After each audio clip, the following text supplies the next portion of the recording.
नमस्कार दोस्तों, स्वागत है आपका हमारे YouTube चैनल जीके ट्रैकर पे। देखिए फ्रेंड्स, आज की वीडियो में हम बात करेंगे जो हमने एक नई सीरीज़ कल से शुरू करी थी, जिसमें हम उत्तराखंड जो परीक्षा वाणी है उसका जो पहला चैप्टर है, फर्स्ट अध्याय, जहां पे आपके वन लाइनर्स दिए गए हैं सीरियल वाइज, उनको हम यहाँ पे कवर कर रहे थे। कल के वीडियो में हमने शुरू के 100 क्वेश्चन को वहाँ पर कवर किया था। आज के वीडियो में अगले 100 क्वेश्चन को यहाँ पर देखेंगे। तो चलिए आज की वीडियो को शुरू करते हैं। आज का हमारा पहला प्रश्न है, हरिद्वार से हिमालय तक के विस्तृत क्षेत्र को क्या कहा गया है स्कंद पुराण के अंदर। तो हरिद्वार से लेकर हिमालय तक का जो क्षेत्र है इसको कहा गया है केदारखंड। दूसरा प्रश्न है, स्कंद पुराण में नंदा देवी से लेकर कालागिरी तक का क्षेत्र को क्या कहा गया है। तो इस क्षेत्र को मानसखंड कहा गया है। ठीक है, केदारखंड यानी कि वर्तमान का जो गढ़वाल क्षेत्र है वो मानसखंड यानी कि कुमाऊं। नेक्स्ट क्वेश्चन है, मानसखंड और केदारखंड के संयुक्त क्षेत्र को पुराणों में क्या कहा गया है। तो इन दोनों के लिए पुराणों में ब्रह्मपुर, खसदेश या उत्तरखंड शब्द का प्रयोग किया गया है। नेक्स्ट क्वेश्चन है, पाली भाषा के बौद्ध साहित्यों में उत्तराखंड क्षेत्र के लिए किस शब्द का प्रयोग किया गया है। तो देखिए, दो तरीके से आपको क्वेश्चन याद रखने हैं। एक तो यही जैसा मैंने यहाँ पे लिखा है, इसमें उत्तराखंड के लिए हिमवंत कहा गया है। ये क्वेश्चन दूसरे तरीके से आपको पूछा जाता है कि बौद्ध ग्रंथों में उत्तराखंड के लिए किस शब्द का प्रयोग है, तो भी आप हिमवंत बताएंगे। नेक्स्ट क्वेश्चन है, गढ़वाल क्षेत्र को वैदिक काल में किस नाम से जाना जाता था। तो गढ़वाल क्षेत्र को वैदिक काल में हेमवत कहा जाता था। महाभारत के काल में गढ़वाल को उत्तर कुरु कहा जाता था। पुराणों में इसे केदारखंड कहा गया है, जैसा हमने देखा स्कंद पुराण में। और पुराण काल के बाद इस क्षेत्र के लिए बद्रिका क्षेत्र, तपोभूमि या खसमंडल कहा जाता था। ठीक है, कुछ अन्य नाम हैं, आपको याद रखने हैं। नेक्स्ट क्वेश्चन है, मनुष्यों के आदि पूर्वज मनु का निवास स्थान व कुबेर की राजधानी कहाँ पर है। तो देखिए, मनु का निवास स्थान माना जाता है अलकापुरी, और इसी जगह को कुबेर की राजधानी भी माना जाता है। अलकापुरी यानी कि जो वर्तमान का चमोली क्षेत्र है वहाँ पे। ठीक है, आप मुझे कमेंट करके बताएंगे कि आधुनिक युग का मनु किसे माना जाता है। ठीक है, अच्छा क्वेश्चन है, कमेंट करके आप आंसर करेंगे। नेक्स्ट क्वेश्चन है, प्राचीन ग्रंथों में अलकनंदा उद्गम से बद्रिकाश्रम के बीच के क्षेत्र को क्या कहा गया है। तो इसको कहा जाता है अलकापुरी।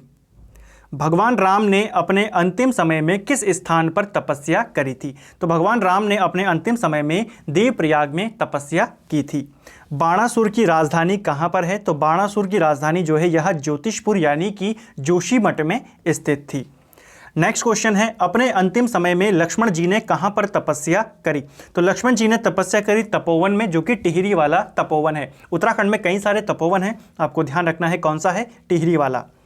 महाभारत के किस पर्व में लोमश ऋषि के साथ पांडवों की बद्रीनाथ यात्रा का वर्णन है।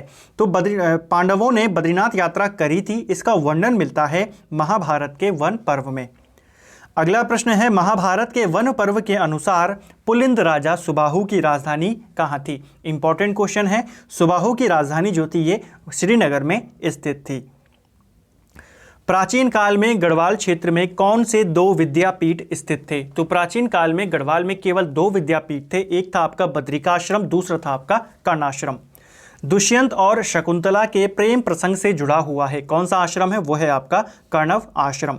सम्राट भरत का जन्म कहाँ पर हुआ था। तो सम्राट भरत का जन्म ये भी आपका कर्णाश्रम में होता है। ये आपके पौड़ी जिले में कोटद्वार के समीप स्थित है। नेक्स्ट क्वेश्चन है, कालिदास ने किस स्थान पर महाकाव्य अभिज्ञान शाकुंतलम की रचना करी थी। तो कालिदास ने अपनी इस रचना को करा था कर्णाश्रम में, और कालिदास ने कर्णाश्रम के लिए किसलय प्रदेश कहा था। ठीक है, क्या कहा था, किसलय प्रदेश। तो ये भी आपको ध्यान रखना है। कर्णाश्रम किस नदी के तट पर स्थित है। तो यहाँ पर इसका आंसर है आपका मालिनी नदी के तट पर। कर्णाश्रम जो है ये कोटद्वार के नज़दीक है और ये मालिनी नदी के तट पर है, जबकि जो कोटद्वार है ये आपका खो नदी के तट पर है। तो दोनों में कंफ्यूज मत करना। नेक्स्ट क्वेश्चन है, किसे गढ़वाल का प्रवेश द्वार माना जाता है या कहा जाता है। तो गढ़वाल का प्रवेश द्वार भी कोटद्वार को कहा जाता है। अगला प्रश्न है, पौराणिक काल में वर्तमान कुमाऊं क्षेत्र को क्या कहा जाता था।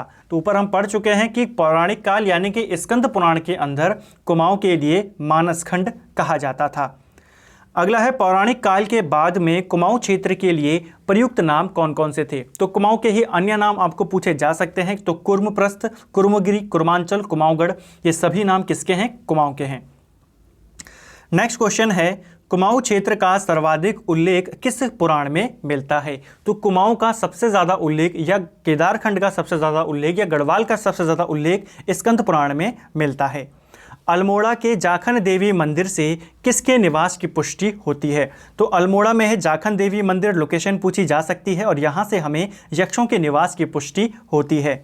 अगला है, कुमाऊं क्षेत्र में स्थित अनेक नाग मंदिरों से पुष्टि होती है किसकी? तो देखिए, अनेक नाग मंदिर मिले हैं हमें कुमाऊं से और इससे ये पता चलता है कि किसी काल में यहाँ पे नाग जाति का निवास था। ठीक है, नागों का निवास था। अगला है, सबसे प्रसिद्ध नाग मंदिर या बीनाग मंदिर कहाँ पर स्थित है? तो सबसे प्रसिद्ध नाग मंदिर जो है बीनाग या बेनीनाग, ये आपका पिथौरागढ़ जनपद में आता है। अगला प्रश्न है, किसके समय में कुमाऊं क्षेत्र में बौद्ध धर्म का प्रचार प्रसार हुआ था? देखिए, ये क्वेश्चन आपको चाहे कुमाऊं में पूछे या गढ़वाल में पूछे, यानी कि पूरे उत्तराखंड में जो बौद्ध धर्म का प्रचार हुआ ये खसों के समय में हुआ था। अगला है, अल्मोड़ा के मुद्राओं पर किन कुड़िंद शासकों के नाम मिलते हैं? देखिए, दो प्रश्न यहां से बनते हैं। आपको सीधा पूछेगा अल्मोड़ा मुद्राओं का संबंध किस वंश से है? तो ध्यान रखना कुड़िंद शासकों से है। ठीक है, अल्मोड़ा मुद्राओं का। यहां पे कुछ राजाओं के नाम मिलते हैं जो कि कौन कौन से हैं? देखिए, आसेक, गौमित्र, हरदत्त और शिवदत्त। इनमें से कुछ किताबों में आपको इनके नाम ना मिलकर हरदत्त और शिवदत्त को तो मिलेगा, इनके अलावा शिवपालित और मगभतस के नाम भी मिलते हैं। तो इन 6 राजाओं के नाम आपको याद रखने हैं, कोई भी आपको पूछा जा सकता है। परीक्षा वाणी में आसेक और गौमित्र दिए गए हैं, जबकि अदर बुक्स में चाहे वो बलूदी जी की हो चाहे वो अजय रावत की हो, वहाँ पे मगभतस और शिवपालित दिए गए हैं इन दोनों के साथ। तो आपको ये 6 के 6 याद रखने हैं। नेक्स्ट क्वेश्चन है, देहरादून के कालसी से 257 ईसा पूर्व का एक प्राकृत भाषा का और ब्रह्मलिपि का शिलालेख किसका है? तो देखिए, कालसी से हमें एक शिलालेख मिला है जो कि 257 ईसा पूर्व का है। ये शिलालेख आपका प्राकृत भाषा में है, ब्रह्मलिपि में लिखा गया है और ये जो है ये अशोक का शिलालेख है। ठीक है, ये आपको ध्यान रखना है। नेक्स्ट क्वेश्चन है, लाखा मंडल से प्राप्त शिलालेख किसका है? तो लाखा मंडल से हमें राजकुमारी ईश्वरा का शिलालेख मिला है। ठीक है, और इस शिलालेख से हमें यह पता चलता है कि देहरादून के इस क्षेत्र में कभी यादवों का राज था। ठीक है, राजकुमारी ईश्वरा के शिलालेख से। अगला है, त्रिशूल लेख कहाँ से मिला है? तो त्रिशूल लेख मिले हैं हमें दो, एक मिला है गोपेश्वर से, एक मिला है बाड़ाहाट यानी कि उत्तरकाशी से। जो गोपेश्वर से मिला है वो आपका ब्रह्मलिपि में लिखा गया है, जो बाड़ाहाट यानी उत्तरकाशी से मिला है वो आपका शंखलिपि में लिखा गया है। ठीक है, अगला है, पांडुकेश्वर, कंडार, चंपावत, बैजनाथ से किनके ताम्रपत्रिया लेख मिले हैं? तो यहाँ से हमें ताम्रपत्र के लेख मिले हैं कार्तिकेयपुर राजाओं के। अगला है, उत्तराखंड पर शासन करने वाली प्रथम राजनीतिक शक्ति कौन सी थी? तो उत्तराखंड के ऊपर शासन करने वाली पहली राजनीतिक शक्ति अगर पूछी जाएगी तो वो हो गए आपके कुड़िंद शासक। नेक्स्ट क्वेश्चन है, किस अभिलेख से यह पुष्ट होता है कि कुड़िंद लोग मौर्यों के अधीन थे? तो कुड़िंद काल का ही वो शिलालेख है जो मिला है कालसी से, इसीलिए कालसी शिलालेख से यह प्रूफ होता है कि कुड़िंद जो लोग थे उस समय के वो मौर्यों के अधीन वो होते थे। ठीक है, कुड़िंद वंश का सबसे शक्तिशाली शासक कौन था? तो कुड़िंद वंश का सबसे शक्तिशाली शासक था अमोघ भूति। नेक्स्ट क्वेश्चन है, पहली सती ईसा पूर्व में अमोघ भूति की मृत्यु के बाद इस क्षेत्र पर किसका अधिकार हो गया था? देखिए, जब अमोघ भूति की मृत्यु होती है तो इस क्षेत्र के ऊपर यानी कि जो पूरा गढ़वाल का क्षेत्र था, कुमाऊं, ये उत्तराखंड का जो क्षेत्र था, यहाँ पे ये शकों का अधिकार यहाँ पे हो गया था। आपको पूछा जा सकता है कि किसकी मृत्यु के बाद गढ़वाल पर या उत्तराखंड पर शकों का अधिकार हो गया था? अमोघ भूति की मृत्यु के बाद।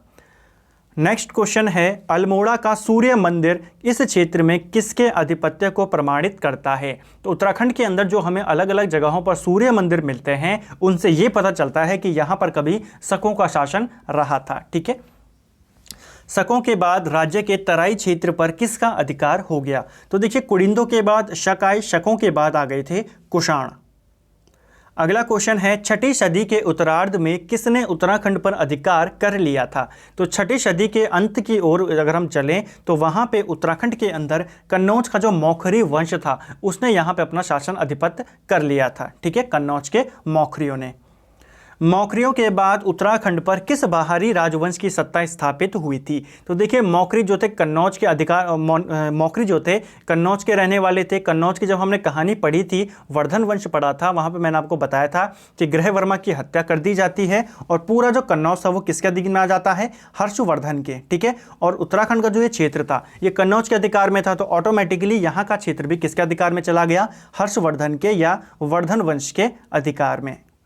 हर्ष के समय होइनसांग ने उत्तराखंड की यात्रा करी, उसने इस राज्य को क्या कहा था? देखिए होइनसांग किसके शासनकाल में उत्तराखंड आया उस समय? तो उस समय भारत में जो एक महान शासक था उसका नाम था हर्षवर्धन, और इसने उत्तराखंड के लिए कहा मोली मोपू लू। तो आपको ये नाम याद रखना है, पूछा जा सकता है। इसका अर्थ बताया जाता है कि इसका अर्थ यह था कि यह ब्रह्मपुर कहना चाह रहा था अपनी भाषा में। ठीक है, नेक्स्ट क्वेश्चन है होइनसांग ने हरिद्वार को क्या कहा और उसका क्षेत्रफल कितना बताया था?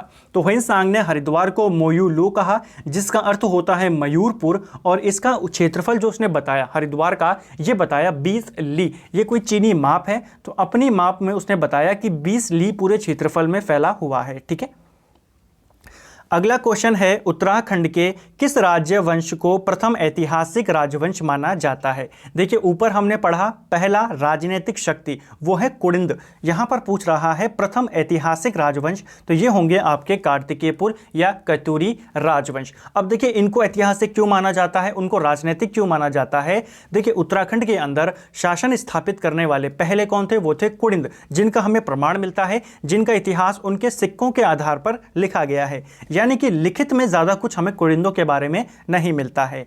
इतिहास वो होता है जहां पे हमें किसी वंश के बारे में लिखा हुआ प्रमाण मिले। तो लिखी हुई जानकारी हमें कहां से मिलती है? कार्तिकेयपुर के बारे में मिलती है, कतूरी राजाओं के बारे में मिलता है, इसीलिए इसे उत्तराखंड का प्रथम ऐतिहासिक राजवंश माना जाता है।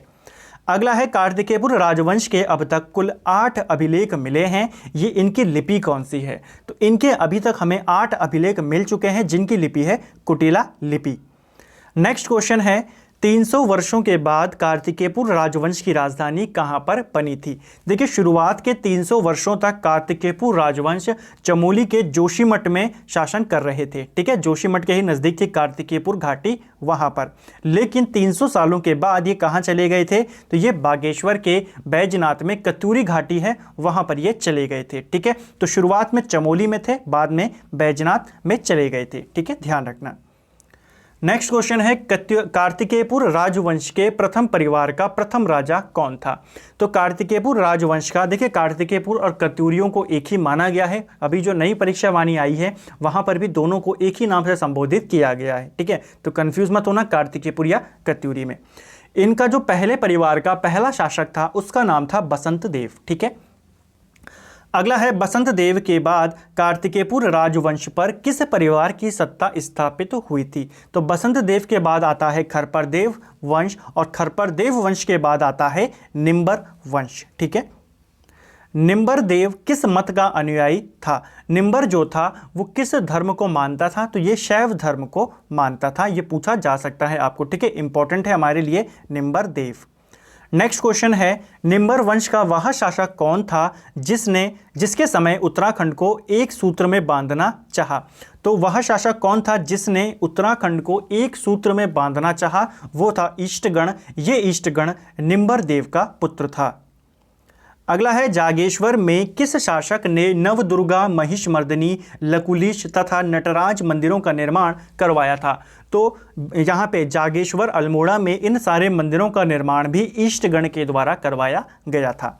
पांडुकेश्वर ताम्रपत्र में किस शासक को धरती के उद्धार के लिए 12 अवतार बताया गया है? तो 12 अवतार बताया गया है ललित सूरदेव को, और कतूरी वंश का या कार्तिकेयपुर वंश का सबसे प्रतापी शासक भी कौन था? ललित सूरदेव था। ठीक है, तो ये भी ध्यान रखना।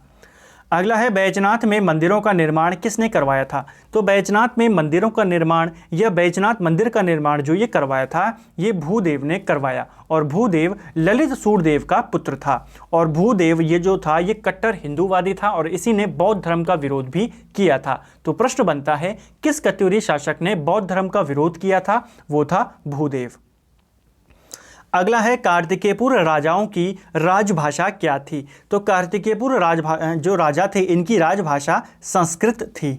आदिगुरु शंकराचार्य का उत्तराखंड में पदार्पण कब हुआ था? तो आदिगुरु शंकराचार्य लगभग 800 ईस्वी के करीब ये उत्तराखंड में आते हैं और उस समय यहाँ का शासन किसके हाथों में था? कार्तिकेयपुर शासकों के हाथ में था। ठीक है, अगला है आदिगुरु शंकराचार्य ने 820 ईस्वी में अपने शरीर का त्याग कहाँ किया था?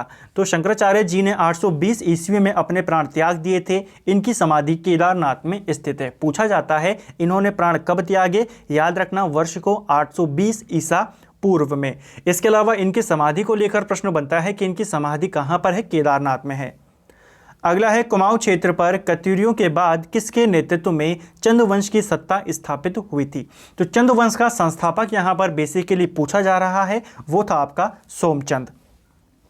चंद्रवंश के किस शासक ने रेशम और रेशम वस्त्र का उत्पादन शुरू कराया था? देखिए, चंद्रवंश का जो चौथा शासक था इंद्रचंद, इसने कुमाऊं के अंदर रेशम के कारखाने लगवाए थे। प्रश्न आपको पूछा जा सकता है कि कुमाऊं में रेशम के कारखाने किसने लगाए? ये लगाए इंद्रचंद ने। ठीक है, या रेशम वस्त्र का उत्पादन किसने शुरू किया? इंद्रचंद ने। ठीक है, उत्तराखंड के अंदर रेशम आया कहां से था? देखिए, पूरे विश्व में सबसे पहले रेशम आता है चीन के अंदर। चीन से वो रेशम गया नेपाल में और कहा जाता है नेपाल से संबंध थे इंद्रचंद के और नेपाल के रास्ते रेशम आ गया कुमाऊं के अंदर। ठीक है, तो ये भी ध्यान रखना। एक क्वेश्चन का आंसर आप मुझे कमेंट करके बताएंगे कि उस समय यह माना जाता था कि एक प्रथा थी उस समय जिसको मानने से रेशम अच्छा उत्पादन होता था। उस प्रथा का नाम क्या था? कमेंट करके आप बताएंगे। ठीक है, अगला है 10वीं शताब्दी के अंतिम चरण से 1562 तक चंदों की राजधानी कहाँ थी? तो देखिए, शुरुआत से लेकर 1562 तक चंद राजाओं की जो राजधानी थी ये चंपावत में यानी कि काली कुमाऊं के क्षेत्र में ये अपना शासन करते थे। लेकिन 1563 में राजधानी कहाँ पर आ जाती है? ये आ जाती है अल्मोड़ा में। ठीक है, तो ध्यान रखना, चंदों की शुरुआती राजधानी कहाँ थी? चंपावत में, और बाद में राजधानी रही अल्मोड़ा, जो कि चंद्रवंश खत्म होने तक अल्मोड़ा में ही रहेगी। नेक्स्ट क्वेश्चन है, नेपाल के अशोक चल नामक शासक के ने आक्रमण कर कुमाऊं को अपने अधीन कब किया था? देखिए, अशोक चल ने 1191 में कुमाऊं के ऊपर आक्रमण किया और इस क्षेत्र पर अपना अधिकार कर लिया था। ठीक है, यानी कि कुछ भाग पे अपना अधिकार कर दिया था 1191 में। नेक्स्ट क्वेश्चन है, नेपाली चल नामंत शासकों पर आक्रमण और परास्त कर उनकी अधीनता से कुमाऊं को मुक्त किसने करवाया था? तो कुमाऊं को मुक्त करवाया था भारती चंद ने। इनडायरेक्टली यहां पर आप केवल इतना ध्यान रखें कि कुमाऊं का चंद्रवंश में पहला स्वतंत्र राजा ये भारती चंद को ही माना जाता है। इसने कुमाऊं को डोटी, उस समय डोटी जो था यानी कि नेपाल, डोटी को पहले नेपाल कहते थे, तो नेपाल को टैक्स देता था कुमाऊं, लेकिन भारती चंद ने डोटी के साथ 12 वर्षीय युद्ध लड़ा और कुमाऊं को मुक्त करवा दिया था। ठीक है, अगला है, दिल्ली सुल्तान फिरोज शाह ने किस चंद राजा को गरुड़ की उपाधि दी थी? तो किस चंद राजा को गरुड़ की उपाधि दी गई थी फिरोज शाह तुगलक के द्वारा? ये दी थी ज्ञानचंद को। ठीक है, गरुड़ ज्ञानचंद। अगला क्वेश्चन है हमारा, क्षेत्र में ग्राम प्रधान की नियुक्ति और भूमि निर्धारण प्रणाली की शुरुआत कब की गई? तो ये शुरुआत की गई थी चंदों के द्वारा। पूछा जाता है कि ग्राम प्रधान की नियुक्ति किसने शुरू करी थी? तो ये चंदों के द्वारा शुरू की गई थी। देखिए, चंद्रवंश के ऊपर ऑलरेडी मैं पूरा कंप्लीट वीडियो बना चुका हूँ। काफ़ी सारे लोगों आपका अच्छा प्यार मिला उस वीडियो को, तो अगर आप पूरा डिटेल में जानना चाहते हैं चंद्रवंश के बारे में, आप उस वीडियो को जाके देख सकते हैं। ठीक है, पूरा डिटेल में आपको वहाँ पर पता चल जाएगा चंद काल के बारे में। नेक्स्ट क्वेश्चन है, चंद राजाओं का राज्य चिन्ह क्या था? तो चंद राजाओं का राज्य चिन्ह था गाय। चंदों और मुगलों में संबंध होने की जानकारी कहाँ से मिलती है? तो चंद राजाओं और मुगलों के बीच में जो संबंध थे इनकी जानकारी हमें शाहनामा जो कि शाहजहां की है और जहांगीरनामा यहाँ से हमें मिलती है। ठीक है, अगला है, कुमाऊं में चंद शासन का अंत कब और किसके द्वारा किया गया था? देखिए, चंद शासन को समाप्त किया गोरखाओं ने 1790 में। पूछा जाता है गोरखाओं ने किस वर्ष कुमाऊं पर अधिकार कर लिया था? 1790 में ही कर लिया था। ठीक है, चंद्रवंश का अंतिम शासक कौन था? चंद्रवंश का अंतिम राजा था महेंद्र चंद। ठीक है, और एक और क्वेश्चन मैंने आपको पहले भी बताया था कि चंद्रवंश का ऐसा कौन सा राजा था जो 2 बार गद्दी पर बैठा? तो वो था आपका मोहन चंद। ठीक है, यानी कि महेंद्र चंद का पिता।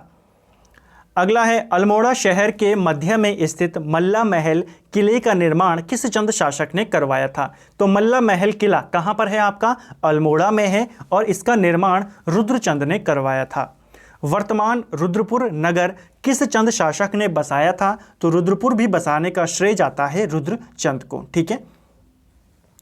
अगला है अल्मोड़ा के पलटन बाजार स्थित लाल मंडी किला, जिसको फोर्ट मोइरा भी कहा जाता है, इसका निर्माण किसने करवाया? तो देखिए फोर्ट मोइरा का किला कहाँ पर है पूछा जाता है, लाल मंडी का किला कहाँ पर है? ये है आपका अल्मोड़ा में और इसका निर्माण कल्याण चंद यानी कि जिसको बालो कल्याण चंद भी कहा जाता है, जिसने राजधानी स्थानांतरित करी थी, उसी ने करवाया था। ठीक है। अगला क्वेश्चन है अल्मोड़ा जिले में स्थित खगमरा किले का निर्माण किसने किया था? देखिए खगमरा किला इसका निर्माण किया था भीष्म चंद ने। भीष्म चंद जो था ये बालो कल्याण चंद का पिता था। इसने राजधानी स्थानांतरित करने का फैसला कर दिया था। जैसे ही पूरी राजधानी स्थापित होती उससे पहले भीष्म चंद की हत्या हो जाती है, इसकी मृत्यु हो जाती है। ठीक है। तब इसका पुत्र जो होता है बालो कल्याण चंद वो राजधानी स्थापित करता है। तो शुरू किसने किया था? भीष्म चंद ने, लेकिन राजधानी को पूर्ण रूप से स्थापित करवाया बालो कल्याण चंद ने। नेक्स्ट क्वेश्चन है बाणासुर किला कहाँ स्थित है? तो बाणासुर का किला ये आपका लोहाघाट देवीधुरा मार्ग पर है, यानी कि चंपावत जिले में ये स्थित है। एक जगह का नाम पूछेगा तो ध्यान रखना ये आपके लोहाघाट में स्थित है। ठीक है। बाणासुर का किला लोहाघाट में है और स्थानीय भाषा में इसका क्या नाम है कमेंट करके आप बताएं। ठीक है। आपको भी इन्वॉल्व होना पड़ेगा, तभी आपको इस रिवीजन सीरीज़ का फ़ायदा होगा। यहाँ पे हम रिवीजन कर रहे हैं। आपको जिस भी टॉपिक में आप फंसते हो, मान लीजिए आपके चंद्रवंश के एक दो क्वेश्चन आपको नहीं आए, तो आप जाइए प्लेलिस्ट में चंद्रवंश को अच्छे से पढ़िए, आप उसको रिवाइज करिए। यहाँ पे हम अभी गढ़वाल के बारे में पढ़ेंगे। गढ़वाल में अगर आपके कुछ क्वेश्चन फंसते हैं तो जाइए आप पमार वंश को पढ़िए। किसी भी टॉपिक में अगर आपका कुछ क्वेश्चन फंसते हैं यहाँ पर रिविजन सीरीज़ में, तो आप जाके टॉपिक वाइज सीरीज़ को जाके उस टॉपिक को अपना अच्छे से क्लियर करें, तभी आपको इस सीरीज़ का फ़ायदा होगा। अगला प्रश्न है चांदपुर गढ़ी में परमार वंश की नींव किसने रखी थी? तो देखिए चांदपुर गढ़ में परमार वंश यानी कि पमार वंश, ठीक है, पमार की बात हो रही है, तो पमार वंश की स्थापना करी थी कनकपाल ने। ठीक है। और पूछा जाता है कनकपाल कहाँ से आया था? ये यहाँ पे जो दिया गया है कि गुजर देश से ये आया था। ठीक है। तो इसको भी ध्यान रखना। आयोग ने एक बार पहले भी ये प्रश्न पूछा है कि कनकपाल कहाँ से आया था, और तब आयोग ने आंसर माना था धार नगरी गुजरात से कनकपाल आया था। ठीक है। तो धार नगरी गुजरात हो सकता है इस वाले क्षेत्र को उस समय गुजर देश कहा जाता हो। ठीक है। तो आपको दोनों पॉइंट याद रखने हैं क्या पूछा जाता है। ऑप्शन में अगर दोनों आ जाते हैं तो आयोग ने जो पिछला आंसर माना था धार नगरी गुजरात, आप उसी को टिक करें। अगला है गढ़वाल क्षेत्र के सभी गढ़पतियों को पराजित कर सुसंगठित राज्य की स्थापना किसने करी थी? तो गढ़वाल में प्राचीन काल में 52 गढ़ थे और इन 52 गढ़ों को जीतने वाला शासक था अजयपाल। ठीक है। इसको ध्यान रखना, 52 गढ़ों को इसने जीत लिया था और एक बड़े राज्य की यहाँ पे स्थापना करी थी। तो पवार वंश का वास्तविक संस्थापक अजयपाल को माना जाता है। किस पवार शासक ने अपनी राजधानी चांदपुर गढ़ से हटाकर पहले देवलगढ़ और फिर श्रीनगर में स्थापित करी? तो देखिए जैसे पवार वंश हैं, इनकी राजधानी शुरुआती राजधानी थी चांदपुर गढ़। ठीक है। बाद में चांदपुर गढ़ से राजधानी कहाँ गई? देवलगढ़ में गई और फिर वहाँ से राजधानी गई श्रीनगर में। ये लेकर गया अजयपाल। देवलगढ़ राजधानी बनाई इसने 1512 में, श्रीनगर को बनाया 1517 में। नेक्स्ट क्वेश्चन है परमार नरेश अजयपाल ने कहाँ राजप्रसाद निर्माण करवाया और कुल देवी राजराजेश्वरी की प्रतिष्ठा की? राजप्रसाद यानी कि अपना महल इसने कहाँ पर बनवाया? एक तो इसने देवलगढ़ में अपना महल बनाया और देवलगढ़ में ही जो इनकी कुल देवी है, पमार वंश की कुल देवी है राजराजेश्वरी देवी, उनकी भी यहाँ पे इसने स्थापना कराई थी। ठीक है। जैसे मैंने आपको बताया चंद्रवंश के ऊपर मैं ऑलरेडी एक पूरा वीडियो बना चुका हूं, उसी तरह पमार वंश के सभी 60 राजाओं के ऊपर एक पूरा वीडियो बना हुआ है, लगभग 1.5 घंटे का है। पूरी कहानी, पूरे फैक्ट मैंने वहां पे आपको बताए हैं, वो जाके आप वहां से डिटेल में चंद और पमार को पढ़ सकते हैं। चंद काल के पूरे 62 राजा मैंने बताए हैं और पमार के सारे हमने जो 60 राजा हैं इनमें महत्वपूर्ण उनको हमने करा है। ठीक है। अगला क्वेश्चन है सम्राट अकबर के समकालीन परमार शासक कौन था? देखिए अकबर का जो शासन था वो काफ़ी बड़ा था, 50 सालों तक अकबर ने शासन किया, लेकिन आपको केवल महत्वपूर्ण शासक का नाम याद रखना है। इनमें एक था सहजपाल। परमार वंश के 2-3 राजा ऐसे थे जो अकबर के समकालीन थे, लेकिन हमें कौन से याद रखने जो हमारे लिए इंपॉर्टेंट है। सहजपाल और अकबर के बीच में भी यहाँ पे वर्णन मिलता है कि अकबर ने अपने काल पे जब सहजपाल यहाँ पे शासन कर रहा था परमार वंश में, तो अकबर ने एक दल भेजा था, ठीक है, अग्निवेशक दल भेजा था इसने कि जाओ और गंगा के स्रोत का पता लगा कर आओ। लेकिन उस जो दल था उसको सहजपाल ने हरिद्वार से आगे बढ़ने नहीं दिया था, ठीक है, यानी कि अकबर से सीधा इसने दुश्मनी मोल ली थी। तो इसीलिए आपको ध्यान रखना है कि अकबर के समकालीन कौन था, सहजपाल था। सहजपाल के अलावा भी 1-2 परमार राजा और थे, लेकिन उनका नाम उतना इंपॉर्टेंट नहीं है जितना सहजपाल का है। यह 42वां राजा था। अगला है, सर्वप्रथम किस परमार शासक से के नामंत में शाह उपाधि की परंपरा शुरू हुई थी, यानी कि शाह की उपाधि धारण करने वाला पहला परमार वंश कौन था, परमार शासक कौन था, तो वो था आपका बलभद्र शाह, जो कि आपके परमार वंश का 43वां राजा था, सहजपाल का पुत्र था। बलभद्र शाह से पूर्व केवल एक परमार शासक के नामंत में पाल के बजाय शाह उपाधि लगी हुई है, वो कौन है। तो देखिए, जो पूरी अगर आपको देखिए 2 तरीके से ये प्रश्न पूछा जाएगा। पहला कि शाह की उपाधि धारण करने वाला पहला शासक कौन था, वो था बलभद्र शाह।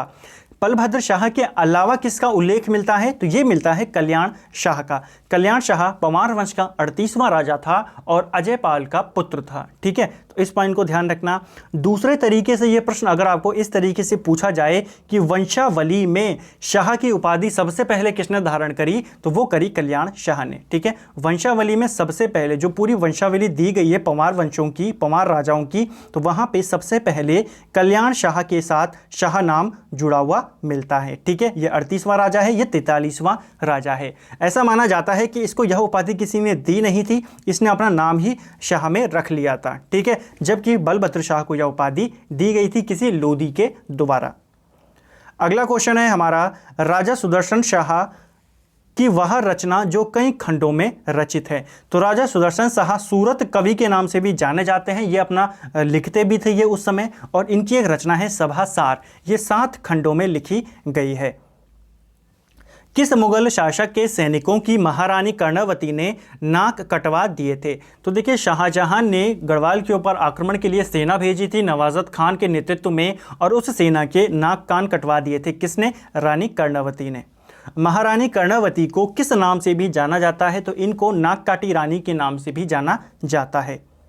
देहरादून के राजपुर नहर का निर्माण किसने कराया था। तो देहरादून में जो राजपुर नहर है इसका निर्माण भी रानी कर्णवती ने कराया था। रानी कर्णवती महिपति शाह की पत्नी थी और पृथ्वीपति शाह की माता और उनकी संरक्षिका थी, ठीक है। किस परमार शासक ने मुगल दारा शिकोह के पुत्र सुलेमान शिकोह को संरक्षण दिया था। देखिए, इसमें कंफ्यूज मत होना कि गढ़वाल में आया कौन था, दारा शिकोह या सुलेमान शिकोह। अगर ऊपर ऊपर पढ़ोगे तो कंफ्यूज हो सकते हो। ध्यान रखना, सुलेमान शिकोह दारा शिकोह का पुत्र था और गढ़वाल में सुलेमान शिकोह आया था, जिसको पृथ्वीपति शाह ने संरक्षण दिया था। अगला है, किस परमार शासक की उपाधि गर्वभंजक थी। तो गर्वभंजक के नाम से जाना जाता है महिपत शाह को। किस परमार शासक के दरबार में अकबर की दरबार की तरह नवरत्न विराजते थे। तो नवरत्न किस दरबार में रहते थे, किसके दरबार में रहते थे, ये फतेहपति शाह या फतेह शाह के दरबार में रहते थे। अगला है, गढ़वाल पर गोरखों का प्रथम आक्रमण कब हुआ था। देखिए, कुमाऊं के ऊपर गोरखाओं ने 1790 में आक्रमण किया और कुमाऊं वो जीत गए। अगले ही वर्ष 1791 में गोरखाओं ने गढ़वाल पे आक्रमण किया, लेकिन वो पराजित हो गए थे, ठीक है। तो पहला आक्रमण उनका 1791 में होता है। अगला क्वेश्चन है, गोरखाओं को 1803 में किसके नेतृत्व में गढ़वाल पर विजय मिली थी। तो गोरखाओं ने गढ़वाल कब जीता था, ये जीता 1803 में किसके नेतृत्व में, अमर सिंह थापा और हस्तीदल चौतरिया के नेतृत्व में इन्होंने जीता था, ठीक है। तो 1803 में तो इन्होंने आक्रमण कर दिया था और जीत भी गए थे, लेकिन पूर्ण रूप से नहीं जीते थे। फाइनल जो युद्ध होता है गोरखाओं और परमार वंश के बीच, ये होता है 1804 में। अगला है हमारा, गोरखाओं और प्रद्युमन शाह के बीच खुड़बुड़ा मैदान जो कि देहरादून में है, अंतिम युद्ध कब लड़ा गया। युद्ध की शुरुआत 1803 में हो चुकी थी। टिहरी से ये भाग चुके थे। कहाँ जा चुके थे? देहरादून में जा चुके थे प्रद्युमन शाह। देहरादून के खुरबुड़ा मैदान में अंतिम लड़ाई लड़ी गई 14 मई 1804 में, और इस युद्ध में प्रद्युमन शाह की मृत्यु हो जाती है और पूरा जो गढ़वाल क्षेत्र था, पूरा जो कुमाऊं क्षेत्र था, किसके अधीन आ जाता है? गोरखाओं के अधीन आ जाता है। अगला है, गोरखाओं को पराजित करने के लिए किस गढ़वाल नरेश ने अंग्रेजों से मदद मांगी थी? तो अंग्रेजों से सहायता मांगी थी सुदर्शन शाह ने। और उस समय भारत का गवर्नर जनरल कौन था? तो लॉर्ड हेस्टिंग उस समय भारत का गवर्नर जनरल था। ठीक है। अगला है, अंग्रेजों ने सुदर्शन शाह से गढ़वाल का कितना भाग धोखे से हड़प लिया था? तो देखिए, जब अंग्रेज यहाँ पर आए, उन्होंने युद्ध लड़ा और बाद में युद्ध में उनका जितना भी खर्चा हुआ, नुकसान हुआ, उसकी उन्होंने डिमांड कर दी सुदर्शन शाह से। सुदर्शन शाह के पास उस समय उतने पैसे थे नहीं, तो इन्होंने जो पूर्वी आधा भाग है गढ़वाल का, यानी कि गढ़वाल को 2 भागों में विभाजित कर दिया और आधा भाग अपने पास रख लिया और आधा भाग, जिसमें टिहरी आपका शामिल था, टिहरी रियासत के नाम से, वो सुदर्शन शाह को दे दिया। सुदर्शन शाह ने अपनी राजधानी श्रीनगर से हटाकर कहाँ स्थापित करी? तो देखिए, परमार वंश की राजधानी कहाँ पर थी? श्रीनगर में थी। लेकिन अंग्रेज़ों ने आधा भाग काट दिया था, आधा भाग उन्होंने सुदर्शन शाह को दिया और आधा अपने कब्जे में कर लिया था। ये श्रीनगर पौड़ी में है, पौड़ी भी अंग्रेज़ों के अधिकार में चला गया। तो सुदर्शन शाह ने अपनी राजधानी टिहरी में स्थापित करी 1815 में। ठीक है। अगला है, कर्नल गार्डनर और अमर सिंह थापा के मध्य कौन सी संधि हुई थी? तो देखिए, ई गार्डनर, जिसको पहला कुमाऊं कमिश्नर कहा जाता है, इसके बीच और अमर सिंह थापा, इनके बीच में एक संधि होती है जिसका नाम है संगौली की संधि। ये होती है आपकी 28 अप्रैल 1815 को। नेपाल की गोरखा सरकार ने संगौली की संधि को कब स्वीकार किया था? देखिए, संधि तो 15 में हो गई गार्डनर और अमर सिंह थापा के बीच, लेकिन जो नेपाल की गोरखा सरकार थी, ये इस संधि को नहीं मान रही थी। तो फाइनली अंग्रेज़ों ने अपनी एक सेना को भेजा और कहाँ खड़ी कर दी अपनी सेना? काठमांडू में खड़ी कर दी, जिसके कारण गोरखाओं को संधि माननी पड़ी मार्च 1816 में। अगला है, कुमाऊं पर गोरखों का अत्याचार पूर्ण शासन, जिसको गोरख्याली कहा जाता है, कितने वर्षों तक रहा था? ये इंपॉर्टेंट क्वेश्चन है। पूछा गया था कि गोरख्याली शब्द किसको प्रदर्शित करता है? तो गोरखों के अत्याचारी शासन को ये प्रदर्शित करता है। और कुमाऊं पर इन्होंने 25 वर्षों तक शासन किया। गढ़वाल पर इन्होंने लगभग 10.5 साल तक शासन किया। ठीक है। अंग्रेज़ों ने प्रथम कुमाऊं कमिश्नर किसे नियुक्त किया था? तो पहला कुमाऊं कमिश्नर बनाकर भेजा गया था ई गार्डनर या कर्नल गार्डनर को। ठीक है, एडवर्ड गार्डनर इसका पूरा नाम था। ये कहा जाता है कि केवल 9 महीने ये कुमाऊं कमिश्नर के पद पर रहा। उसके बाद इसे नेपाल में काठमांडू कोर्ट में अंग्रेज़ों का प्रतिनिधि बनाकर भेज दिया गया था। ठीक है, राजनीतिक एजेंट के रूप में इसे नेपाल भेज दिया गया था काठमांडू कोर्ट में। ठीक है, और इसके बाद आता है कमिश्नर बनके, कुमाऊं कमिश्नर बनके विलियम ट्रेल, जिसे कुमाऊं का वास्तविक कुमाऊं कमिश्नर कहा जाता है पहला। ठीक है। नेक्स्ट क्वेश्चन है, किस वर्ष ब्रिटिश उत्तरांचल को संयुक्त प्रांत आगरा और अवध का अंग बनाया गया था? तो ब्रिटिश उत्तराखंड को संयुक्त प्रांत आगरा और अवध का अंग बनाया गया 1902 में। अगला है, राज्य का प्रथम स्वतंत्रता सेनानी होने का गौरव किसे प्राप्त है? तो राज्य के प्रथम स्वतंत्रता सेनानी माने जाते हैं कालू मेहरा। इनका संबंध है बिसुंग गांव, चंपावत जिले से ये संबंधित हैं। 1857 की क्रांति के दौरान किसने क्रांतिवीर नामक गुप्त संगठन बनाया था? तो देखिए, कालू मेहरा ने 1857 की क्रांति के दौरान एक गुप्त संगठन बनाया जिसका नाम था क्रांतिवीर। ये क्वेश्चन पेपर में पूछा जा चुका है। अगला है, अल्मोड़ा में राजनीतिक संचेतना बढ़ाने के लिए डिबेटिंग क्लब की स्थापना कब होती है? सिंपल क्वेश्चन पूछ रहा है कि अल्मोड़ा में डिबेटिंग क्लब की स्थापना कब हुई? आप बताएंगे 1870 में। राज्य की भाषा में प्रथम अखबार अल्मोड़ा अखबार प्रकाशन कब शुरू हुआ था? यानी कि अल्मोड़ा अखबार कब से प्रकाशित शुरू हुआ इसका? तो ये शुरू हुआ आपका 1871 में। इसके जो पहले संपादक थे उनका नाम था बुद्धि बल्लभ पंत। ठीक है, तो ये आपको ध्यान रखना है। अगला है, कांग्रेस के कलकत्ता अधिवेशन में भाग लेने वाले उत्तराखंडी कौन थे? देखिए, कांग्रेस का एक कलकत्ता अधिवेशन होता है, दूसरा अधिवेशन होता है जो कांग्रेस का 1886 में, और इसके अंदर भाग लेने वाले उत्तराखंडी थे ज्वालादत्त जोशी। कहा जाता है कि इस अधिवेशन में उत्तराखंड से 2 व्यक्तियों ने भाग लिया था, लेकिन हर किताब में आपको एक ही का नाम देखने को मिलता है, ज्वालादत्त जोशी। दूसरे व्यक्ति कौन थे, उनका नाम अभी तक किसी भी बुक में मुझे देखने को नहीं मिला। ठीक है, आप इनका नाम याद रखें।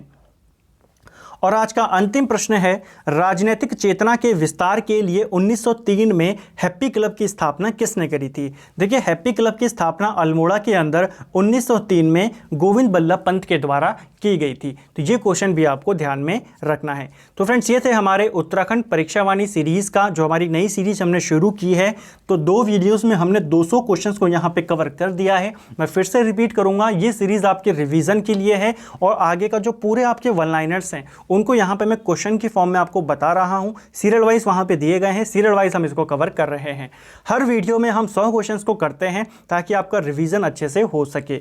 तो आपके ये 80 से ज़्यादा पेजेस हैं किताब में, आपको केवल इन क्वेश्चंस को देखना है, इनको रिवाइज करना है। जिस भी क्वेश्चन में आप फंसते हैं उस क्वेश्चन को आपको टॉपिक को जाके क्लियर करना है ताकि एग्जाम से पहले तक आपको जो पूरा सिलेबस है वो अच्छे से कवर हो जाए। तो ये हमारी हो गई इस सीरीज़ की बात। इसके अलावा आप जानते हैं रैंडम वन लाइनर की सीरीज़ भी हमारी चल रही है, उसकी वीडियोस भी बीच बीच में आती रहेंगी। उत्तराखंड टॉपिक वाइज सीरीज़, उसके भी वीडियोस बीच बीच में आते रहेंगे।